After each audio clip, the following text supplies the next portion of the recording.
Alors bonjour à tous, on va faire un petit point sur l'actualité et sur les marchés. Donc le conflit en Iran, on est toujours dans l'impasse. Bon, apparemment les États-Unis auraient arrêté leur convoi, c'est-à-dire qu'ils avaient commencé à accompagner les bateaux qui souhaitaient sortir du port d'Ormuz en les escortant avec des bateaux de la marine américaine. Là, ils ont fait volte-face en disant que bon bah ils stoppaient l'opération Freedom. Donc visiblement, il y aurait eu des accrochages. Est-ce que, comme le dit l'Iran, leurs bateaux auraient été touchés? On ne sait pas trop, hein. Il y a beaucoup de propagande et de manipulation des news. Toujours est-il que bon, c'est toujours bloqué. Et puis bon, bah, comme ils n'arrivent pas toujours à parvenir à un accord, ils ont réitéré donc les menaces. Donc Trump a menacé de frapper l'Iran encore plus qu'avant. Moi, je ne pense pas, puisque bon, on approche des midterms euh, et donc le poids électoral de repartir dans des frappes serait désastreux pour le Parti républicain. Euh, Par ailleurs, bon, ils sont un peu à court de munitions. Ils ont pu l'aval du Congrès, puisque maintenant, il faut quand même. Donc, ils ont dépassé les 60 jours. Donc, au niveau du Congrès américain, pour qu'ils puissent réellement entamer une guerre de longue durée, il faudrait un vote qui passe dans les deux chambres. Donc, il y a peu de probabilité que ça se fasse. Et l'élément déterminant pour moi, c'est le cours du pétrole, parce que si vous regardez le cours du pétrole, actuellement, on est sur des niveaux qui sont relativement, qui ont bien baissé, on va dire. Donc là, on va remettre, donc ça c'est le gold, on va mettre le pétrole. Voilà, donc si on regarde le pétrole, on voit que ben, les cours ont bien chuté, hein. On a pris moins 10% sur les 24-48 heures. Donc ça veut dire que le marché estime peu probable une reprise des frappes. Sinon, on n'aurait pas eu une chute de 10% là dans la nuit. Voilà. Et puis si on regarde au niveau des indices, ben, au niveau des indices, on est sur les plus hauts, hein, puisque si on regarde par exemple le SP500, on voit que bah, on est proche des ATH. Si on regarde en diagramme en Ishimoku, on voit que la moyenne 50, la M50, elle est en phase haussière, tendance de fond également haussière avec la M200, et puis les cours qui sont bien au-dessus du nuage. Donc je dirais que pour l'instant, la probabilité, c'est quand même plus du côté d'une poursuite de la hausse. Alors, le problème de tout ça, c'est les niveaux de valorisation. Donc, si on regarde donc les cours, donc ça sera l'occasion aussi de donc vous rappeler le site hein, djcycles.com que je développe et donc vous montrer que j'ai rajouté donc un petit onglet donc qui est l'onglet BPA. Donc là actuellement on est en pleine saison des publications trimestrielles sur les résultats de société.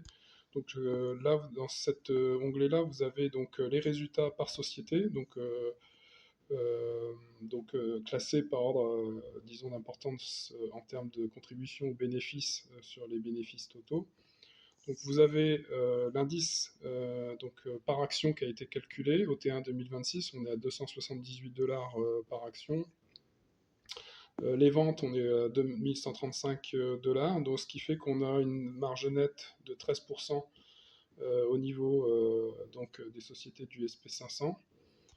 Voilà. Et donc la juste valeur que je vais vous expliquer comment elle est déterminée, on l'évalue à 7261 dollars, enfin 7261 sur l'indice SP500. Alors si on regarde de façon un peu plus à la loupe les résultats, bah, on voit que la société qui a le plus progressé, c'est Alphabet, hein, qui quand même aligne 124 milliards de bénéfices sur un an, avec une progression annuelle de 22% depuis sur 12 mois. Ensuite, on a Microsoft avec 121 milliards de bénéfices et une progression, elle, de 30% sur un an.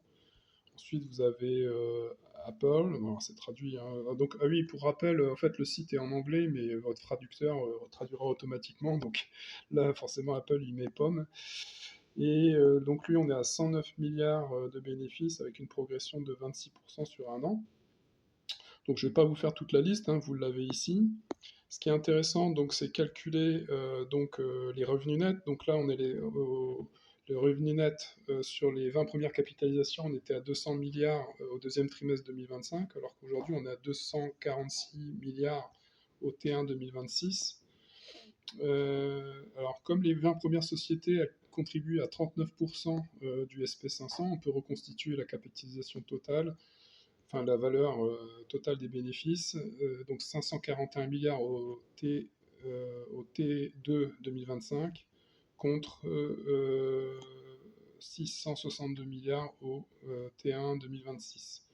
Donc ça veut dire que sur un an, si on calcule les BPA avec le diviseur, vous pouvez diviser ce montant pour avoir le bénéfice par action. Donc on avait 58 dollars par action au T2 2025 et jusque 78 dollars de bénéfices par action au T1 2026, qui fait un total de 278 dollars par action. Voilà. Et après, donc, je vais vous montrer ce graphe en fait qui représente le ratio cours sur bénéfice, donc le PE ratio, en fonction des marges nettes sur 50 ans. Vous voyez, donc là vous avez en abscisse les marges nettes et en ordonnée les PE. Donc par exemple, donc en violet c'est plutôt la période 2020-2025, en bleu 2010-2019, etc. Et vous voyez que, bon, déjà, ce qu'on peut constater, c'est que chaque décennie, on progresse en termes de PE moyen, quoi. C'est-à-dire qu'aux alentours des milieux des années 80, on était plutôt sur des PE de 15.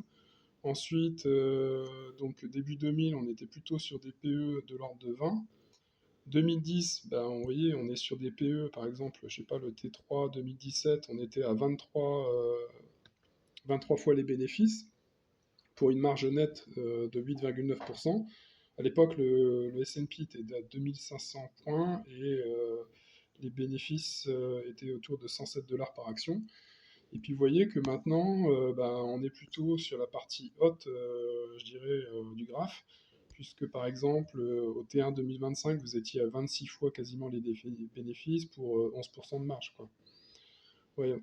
Donc, alors on sait que historiquement, le PER moyen, c'est 15, et la marge nette historique des entreprises, c'est de 7,5. Donc il y a un ratio de 200 entre le PE et la marge nette. Et c'est ce qu'on voit au travers donc, de la droite de régression, ici. Donc c'est récapitulé dans le tableau ici, donc les marges nettes en fonction des PER moyens, ce qui nous permet, comme l'indice, c'est le PER fois les bénéfices.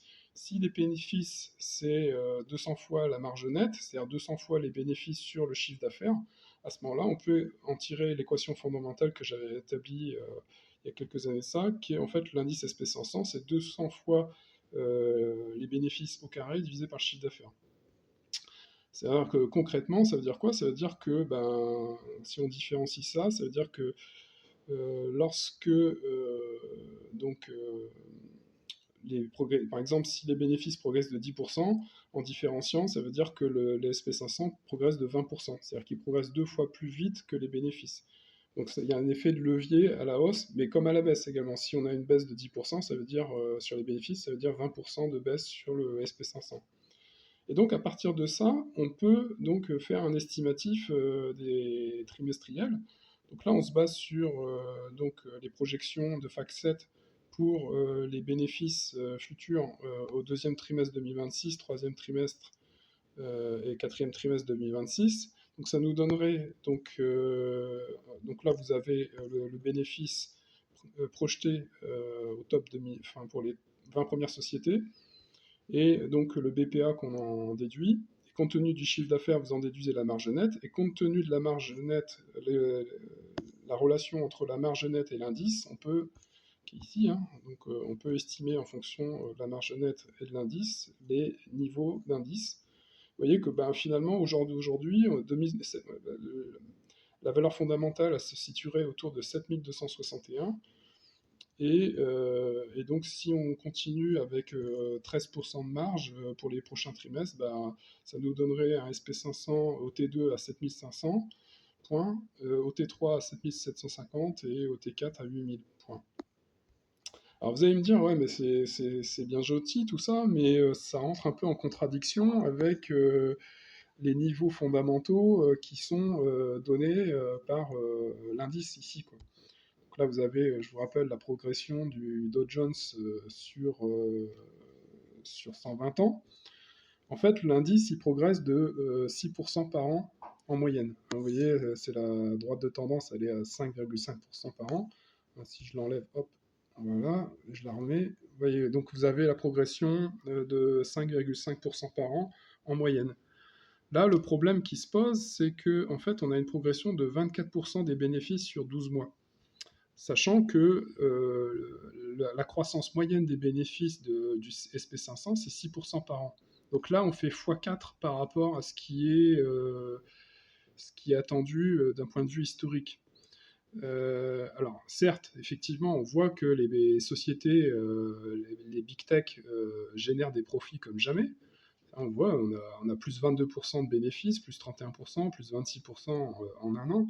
Donc c'est monstrueux en termes de croissance des bénéfices, ce qu'on a réalisé grâce à l'IA sur les 12 derniers mois, et ça justifie des niveaux de valorisation actuels. Le problème, c'est que ça rentre en collision avec la progression moyenne des bénéfices, qui est de 6% par an. Et l'indice, lui, il progresse comme les bénéfices, comme l'économie, autour de 6% par an. Donc est-ce que c'est tenable d'avoir du 24% annuel, sachant que la progression historique est de 6%?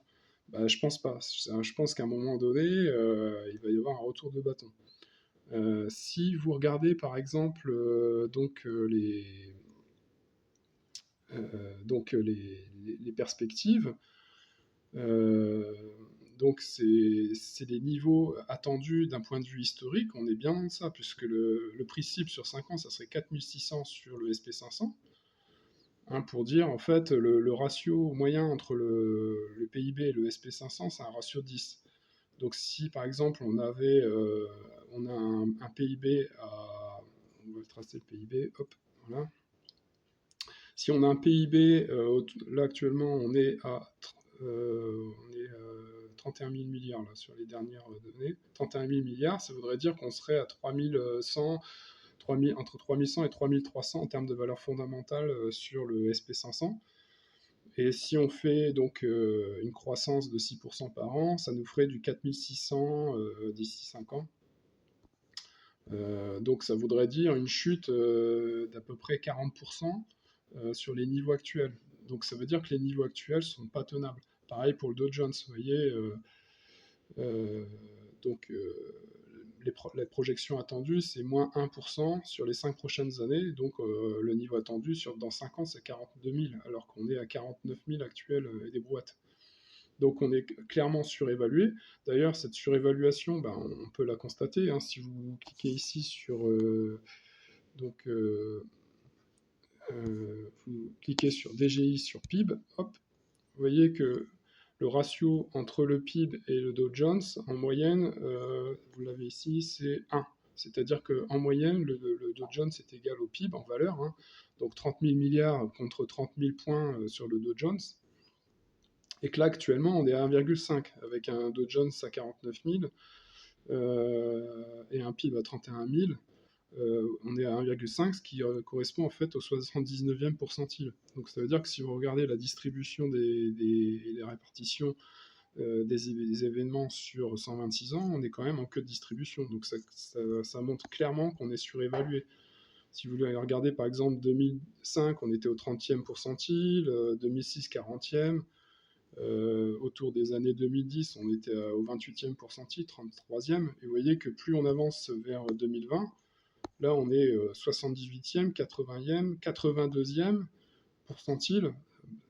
Donc là, on commence vraiment à être sur ce qu'on peut appeler une bulle. À partir du moment où on est sur le dernier quartile, ça sent pas bon, quoi.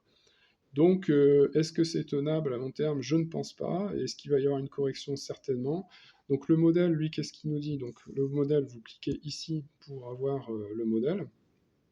Donc c'est le modèle, il est en vert. Euh, donc vous voyez, c'est un modèle qui corrèle assez bien avec l'évolution des cours sur 120 ans.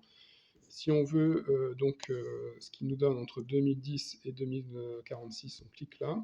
Et vous voyez qu'en fait, pour que l'indice Dow Jones revienne sur sa valeur fondamentale, il faudrait qu'il soit plutôt autour